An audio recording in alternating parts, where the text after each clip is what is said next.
Welcome to another episode of Mike's Garage. I am a DIY mechanic, and normally I like to watch videos, not make them. However, I could not find a video on the MK5 version of the VW Jetta EGR clean out. This thing was covered and caked in carbon, and it is now good enough for me.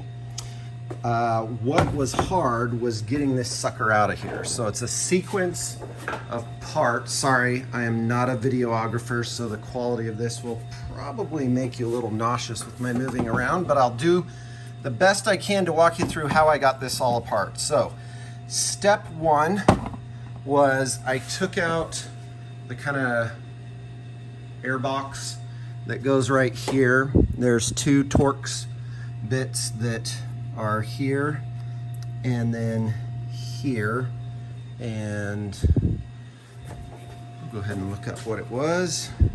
It's a T25, and these are the two screws that I pulled out of there, and that connected the box there and there. And once I pulled, this just snaps off, this comes off.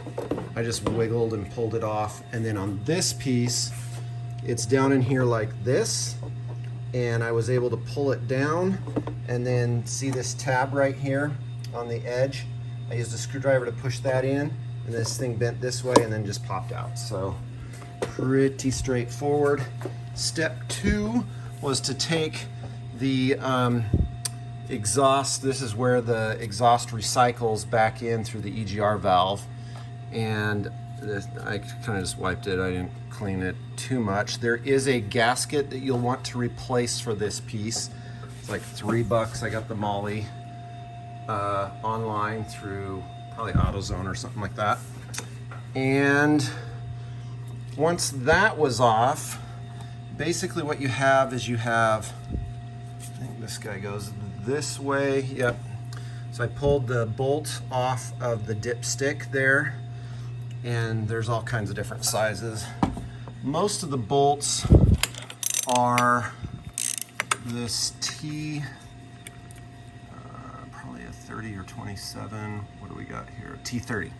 So most of the bolts are a T30, and the two bolts on this exhaust piece, however, are the fancy German M12 pieces, or metric 12 point.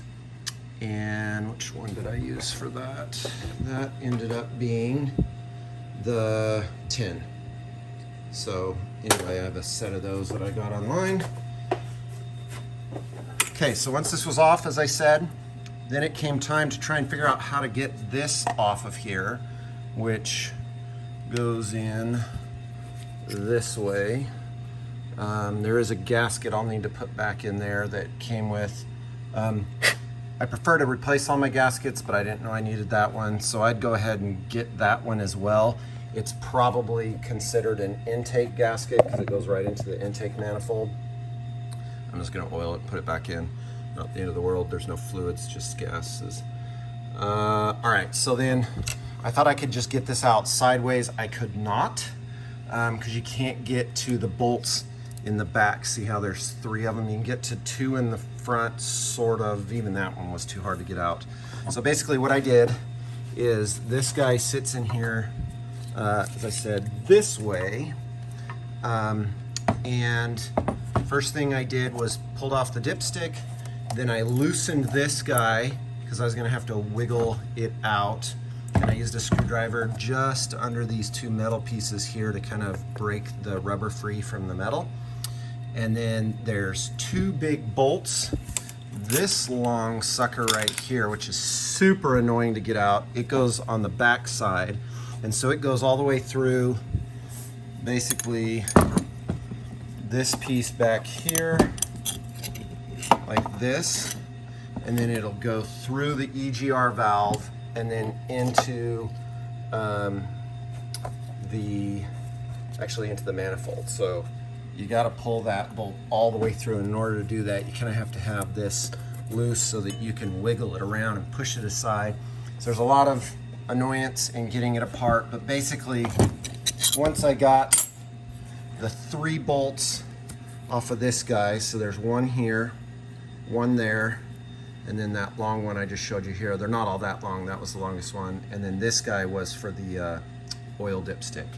Once I got those off, I was able to actually kind of pull it this way and then wiggle it out of here, and then that left this guy sitting in here. So this will go on first as I redo everything. Oh my bad, I got that backwards. This actually goes to the throttle body, is where that goes. So maybe there is fuel that goes through there. I don't know. All right, so, oh no, I don't think they push fuel across there. Anyway, I don't know how this works, so I shouldn't be speculating. There's cables that have to come off. They're the standard VW. You push down on this and it kind of wiggles that open. You don't pull on it, you just kind of push down on it. And if these happen to be brittle and old, which sometimes they are, you can stick a pick from the back side and kind of lift that piece up right there, and then these will slide off. They're a pain in the butt. I don't like the design.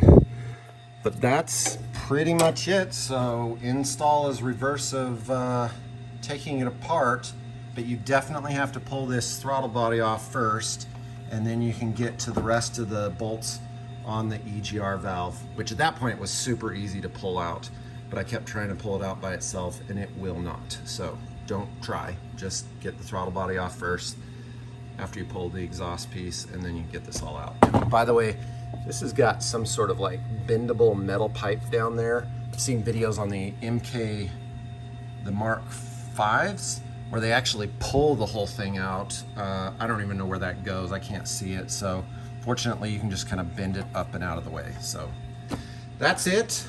Hopefully this helps somebody else at some point. And thumbs up to all the other guys and gals out there that totally post their videos. I love them. It's helped me do a million things on my car, and hopefully this helps somebody do the same. So carry on and keep posting videos, everybody. Thanks.